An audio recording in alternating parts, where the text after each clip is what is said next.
What's going on, everybody? And welcome back to TTB Ravens Media, bringing you Ravens content every single day. If you want to see that daily Ravens content, make sure the subscribe button down below, hit the notification bell as well if you're going to get notified every single time I upload a brand new video. Now, in this video today, going to be talking about something that I'm yet to discuss really this offseason, and that's not just the departure of Calais Campbell, but more specifically, who replaces him, not at defensive tackle or not on the defensive line at 3 tech, but as the vocal leader. Because if you didn't know, Calais Campbell has been the leader of the Baltimore Ravens really ever since he stepped foot into the building. He came over from Jacksonville in that trade and immediately took over. And was the first time since, I'll say, Eric Weddle, but really probably since Ray Lewis, that a true vocal leader, not saying the Ravens didn't have any good leaders. I think Terrell Suggs was a good leader. I think Eric Weddle was a good leader. But in terms of vocal leadership, Calais was probably the best since Ray Lewis. And obviously, that's a tough act to follow. Ray Lewis is the greatest leader in the history of sports. I can think of very few people that could compare. You know, I'd throw Bill Russell's name in there. It's probably the only player that I can think of that's comparable would be Bill Russell. In terms of leadership, there's better players than Ray in the history of the NFL. Few players, but there's a couple. But when it comes to leadership, he's the guy, and everybody knows that. So that was a staple for the Ravens organization, was having that vocal player, vocal leader on that defense. And he led that team, not just the defense, but also the offense in terms of pregame speeches, pregame huddles. I remember after the Ravens lost to the New England Patriots, Ray Lewis pulled out the Super Bowl ring, and he basically told everyone, do you want one of these? We're going to go get one, but do you want one of these? And then they went out and they did it, and they did get one.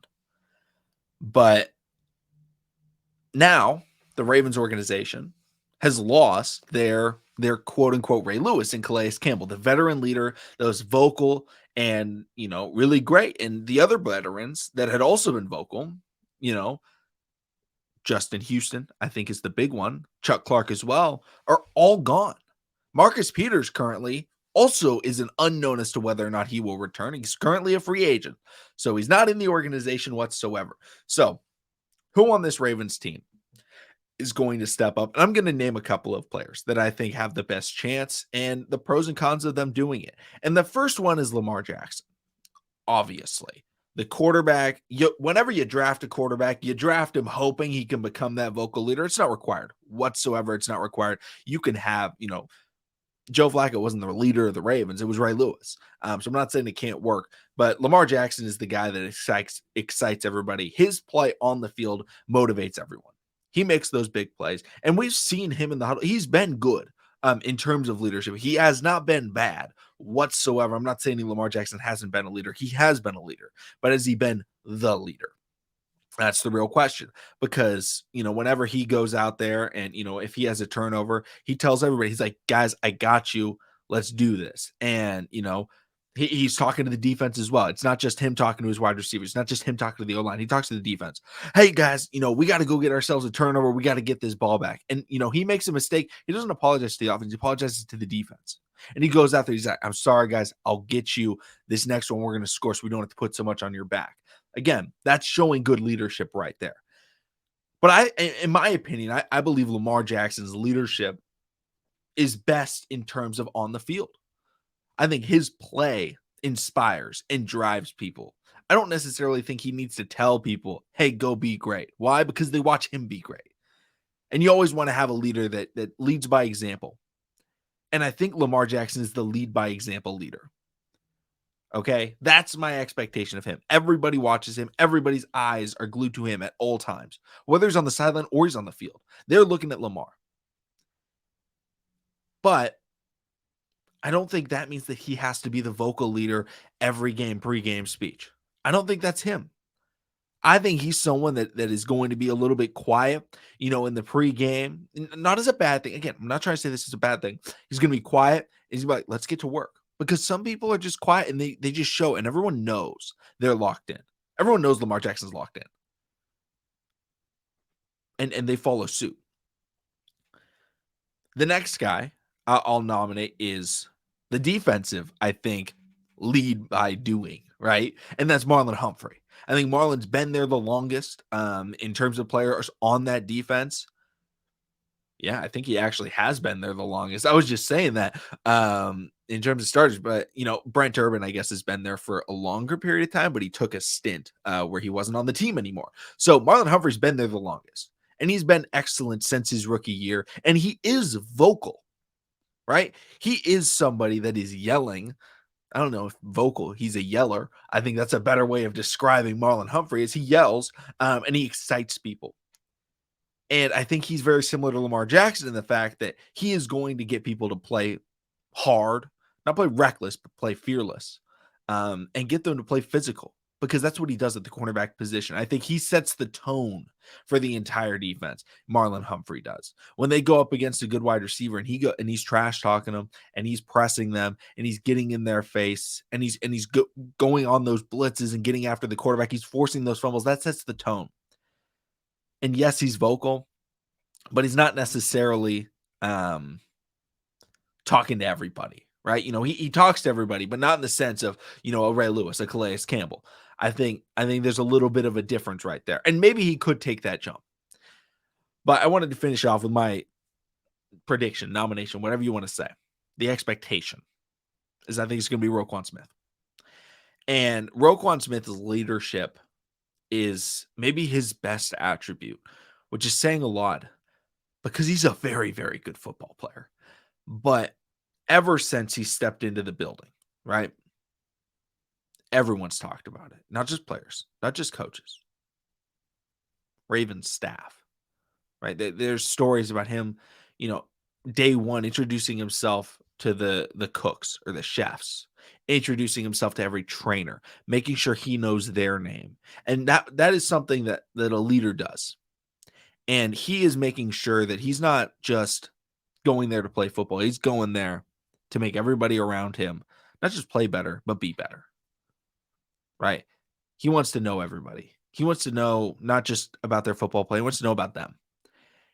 And those are the types of things where you start to build trust with someone when they start to know a little bit more about you, when they're asking those extra questions, and when they're talking to you about those things more. And we saw him at OTS. And, we saw him, talking to people, trying to make them better at OTAs. He's an all-pro linebacker. He's probably going to get the green dot. But most importantly, I think he is going to have a relationship with every single player on the Baltimore Ravens, in the Baltimore Ravens organization. And if you guys have played sports and whether or not you guys were team captains or not, I never played football. I played soccer. I know, kind of lame. I wish I played football.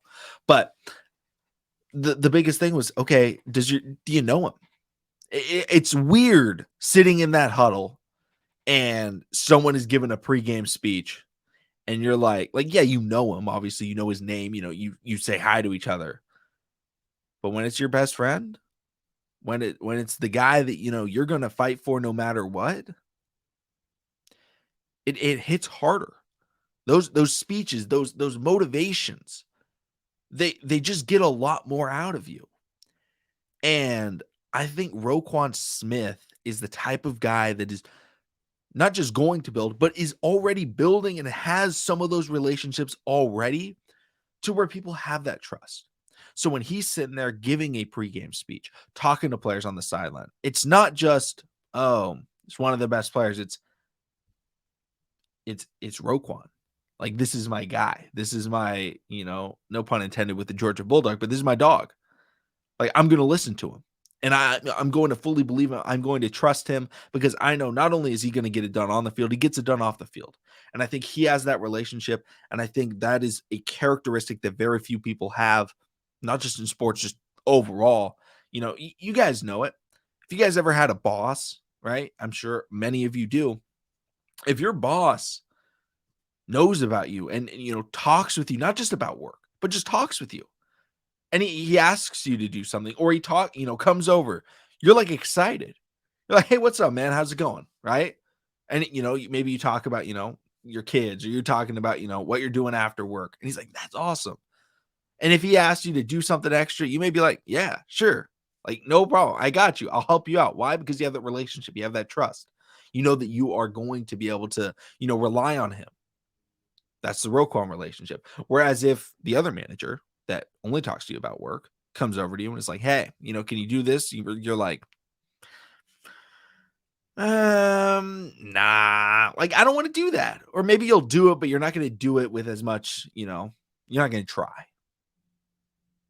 That's the type of thing that and again, I'm not saying that other players are the bad manager or whatsoever, but Roquan is demonstrating that very good manager where he knows you and he knows what's going on with you. And the other thing is, when you know what's going on with someone and you know about them, not just as a player, but as a person, you know how to coach them. You know how to, get the best out of them, right?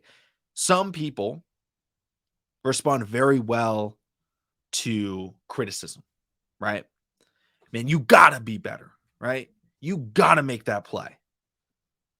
Some people are like, you know what? It gets them fired up and they're ready. But some people, they don't respond well to that. They shrink. Again, not a bad thing. It's just how some people are. And so what you do is you go over to him, you're like, hey man, it's all good. You're gonna make that next play. I believe in you. Like, I know what you're gonna do. Having those personal relationships allows you to know what type of motivation, what type of conversation you need to have with people to help them elevate their game, because everyone is different. And that's something that I think John Harbaugh brings a lot of value in as a player's coach, as somebody that builds those relationships. But I think Roquan's that type of guy as a player that will do that as well. I think it's very rare. I think he has that. And I think he's going to be the leader that replaces Calais, not just as replacing Calais, but improves upon it. Let me know in the comment section down below your thoughts on who the Ravens leader will be.